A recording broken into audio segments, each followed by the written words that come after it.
como o nosso colega tinha perguntado antes, né? Vamos falar um pouquinho dos outros parâmetros que vem lá.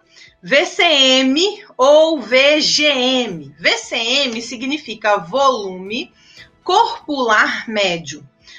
E alguns laboratórios trazem como VGM, volume globular médio. Por essa palavrinha V aí, a gente já pode pensar no volume, no tamanho. Então, VGM, ou se não VCM, vai medir o tamanho das hemácias. A gente pode ter hemácias grandes e a gente pode ter hemácias pequenas e hemácias no padrão normal. As hemácias muito grandes, a gente chama de hemácias macrocíticas. Macrocítica significa que a hemácia está grande, o volume dela está inchada. O que faz uma hemácia ficar inchada? Anemia megaloblástica, que é que o colega comentou aqui.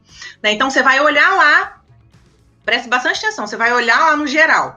Hemoglobina, hematócrito, hemácia está baixo, indicativo de anemia. Aí você vai olhar o volume da hemácia, o VCM, mostra um volume muito elevado.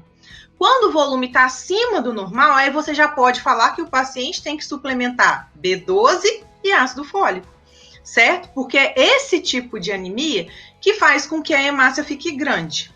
E quando a hemácia fica pequena, a gente vai deduzir, né? Deduzir não, concluir que o paciente está com uma anemia por deficiência de ferro. Então, no VCM, a gente consegue descobrir ali, ter uma noção do que o paciente tem que suplementar. Se ele tem que suplementar ferro, se ele tem que suplementar B12, se ele tem que suplementar B9, né? Ou se você vai indicar tudo, dependendo se, vamos supor, tá tudo baixo, hematócrito, hemoglobina e hemácia tá baixo. Aí você vem pro VCM, tá alto. Só que a hemácia tá baixa, a hemoglobina tá baixa. Se a hemoglobina tá baixa, o paciente vai precisar de ferro. Agora, se o VCM está alto, ele precisa de B12 e ele precisa de B9. Foi o caso do meu exame. Então, o meu exame deu hemoglobina baixa, hemácia baixa, hematócrito baixo. E aí, no caso, só da hemoglobina tá baixa, a gente já vê que precisa de ferro. Só que quando a gente vai no VCM do meu, você vê que meu volume tá grande. O tamanho da hemácia tá grande, então precisa de B12 também, certo?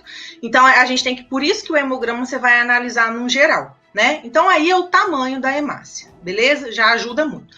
Tem um detalhe interessante, que quando a pessoa não tá com anemia, olha só, ela tá com hemoglobina normal, hemácia normal e hematócrito normal, mas ela tá com VCM elevado. O volume está grande, mas não tem indicativo nenhum de anemia. O que pode ser isso? O excesso de álcool. Então, uma pessoa que é alcoólatra, por exemplo, que bebe todo dia, mesmo que seja um pouquinho, a tendência é que as hemácias dela fiquem muito inchadas, fiquem muito volumosas. Então, o alcoolismo, ele é um indicativo de aumento de VCM, do volume da hemácia. Beleza? Então, isso é legal também de você anotar. Às vezes o paciente não tem nada, mas, gente, que diacho de VCM alterado é esse? Aí você vai conversar e você vai descobrir que o paciente é um paciente que bebe muito, né? Então, isso daí afeta o álcool continuamente, afeta o formato da sua hemácia, tá certo? Não é só, tipo assim, não é quem bebe só final de semana ou de vez em quando, é mais a pessoa que bebe todo dia, porque ela muda, né? Ela vai mudar o padrão dela de como fala, de normalidade do corpo dela, tá certo? Ela não tem doença, ela não tem nenhuma alteração que faça mal a ela, mas ela tem, já mostra na hemácia dela que ela tem, ela bebe muito, ok? O outro parâmetro que a gente tem aí é o HCM, o HCM e o CHCM. CHCM significa concentração de hemoglobina corpuscular média. Então, é a quantidade que você tem de hemoglobina dentro da hemácia.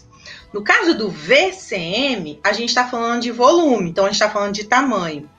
No caso de CHCM, a gente está falando de concentração, a gente está falando de quantidade. Ela vai avaliar, então, a concentração de hemoglobina dentro da hemácia. esse parâmetro, ele vai mostrar mais a anemia ferropriva mesmo, que é de deficiência de ferro. E a gente tem o HCM, que é hemoglobina corpuscular média. Vocês estão anotando, pessoal? Já falei do VCM, que é o volume. Já falei do HCM, que vai medir o peso dessa hemoglobina dentro da hemácia. E o CHCM, que é a concentração, a quantidade. Você tem volume, peso e quantidade, né? E aí, isso daí vai trazer pra gente também mais uma noção, gente, do sangue estar muito concentrado, de hemácia, né? Quando ele está muito concentrado, quando ele tem um aumento aí do HCM, quando ele tem um aumento do CHCM, a gente vai ter que esse paciente, ele é hipercrômico. Crômico vem de cor. Então, ele vai estar com o sangue vermelho demais, digamos assim, né? Se ele tem muito peso, da hemoglobina, se ele tem uma concentração grande de hemoglobina, significa que ele tem um excesso. E esse excesso está relacionado lá à formação de trombo, por exemplo, à formação de coágulo também. Ok? Não tem como você analisar separadamente. É legal que você faça uma análise no conjunto, certo? E lembrando que quando você percebe, né, uma alteração nessa parte vermelha do sangue, principalmente se ela está uma alteração para abaixo dos valores de referência, você tem que estar muito atento à questão da anemia. A anemia em criança, ela atrapalha no desenvolvimento da criança, no crescimento da criança, no intelecto da criança. Então, tipo assim, toda criança pequena, ela tá como uma esponja para absorver conhecimento. Você fala, a criança ela tem facilidade de assimilar o que você fala com ela grava com muita facilidade o que você fala com ela. Isso é o normal, sabe? De uma criança. Às vezes a gente fala assim, nossa, mas o meu filho é inteligente demais. Eu vejo isso com o meu, né? Nossa, meu filho é inteligente demais. Gente, a gente fala com ele uma vez, ele grava, que criança inteligente. Mas na realidade, todas as crianças, na faixa etária dele, têm essa facilidade de aprendizado. Só que essa facilidade de aprendizado, ela pode ser drasticamente interrompida se essa criança não tiver uma suplementação adequada de ferro. Por isso que o Ministério da Saúde, ele recomenda, a Organização Mundial da Saúde, ela recomenda a suplementação de ferro em crianças a partir de 6 meses de idade. De 6 meses até mais ou menos uns 3 anos, a criança precisa ser suplementada, porque se ela não for, ela vai atrapalhar, ela vai ter o seu desenvolvimento cognitivo atrapalhado. Imagine uma criança que não aprende direito, não por falta de oportunidade, mas porque ela não se alimenta adequadamente e ela vai ter uma deficiência, sabe? Então é super importante isso. Uma vez um aluno do AFP me perguntou, olha, eu tô com uma criança aqui, era de 1 ano e pouco. A mãe falou que a criança tá muito fraquinha e tal, não come direito, mas ela não tá tomando ferro. Será que eu, como farmacêutico, posso indicar, mesmo sem exame? Óbvio que a gente pode, a gente deve fazer isso, certo? A gente deve orientar, porque às vezes é uma mãe, gente, que não leva a criança no pediatra, que não pode levar, ou que não tem nem conhecimento de que é necessário ir no pediatra, mesmo se a criança não estiver doente. Então, a gente precisa de orientar, porque a anemia numa criança, ela atrapalha o crescimento em estatura e ela atrapalha o desenvolvimento assim, cognitivo mesmo. Ela vai ter uma deficiência na capacidade de aprender em relação às outras crianças, simplesmente porque ela não tem ferro o suficiente no seu organismo.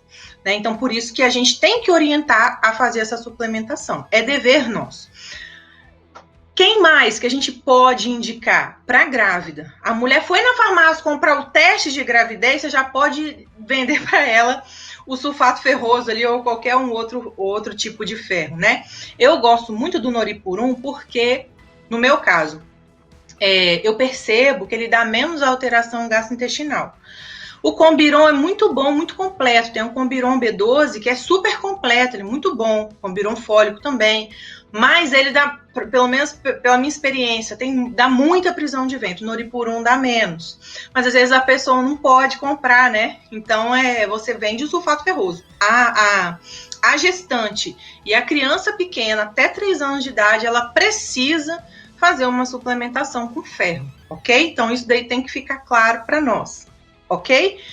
E se a gente perceber que essas alterações de hemoglobina, hematócrito, se a gente percebe que a hemácia, o próprio VCM estão muito elevados, você precisa de orientar esse paciente a passar por uma consulta médica para fazer uma avaliação mais aprofundada, porque esse paciente pode ser um sério candidato a ter problemas de coagulação, pode desenvolver coágulos, trombose e tal, por conta desse sangue grosso. E pode ser que ele tenha outras coisas elevadas, tipo colesterol, tipo triglicerídeos, né? Que num exame mais aprofundado, você vai ter condições de saber, né? O que é? Por que o sangue dela tá grosso?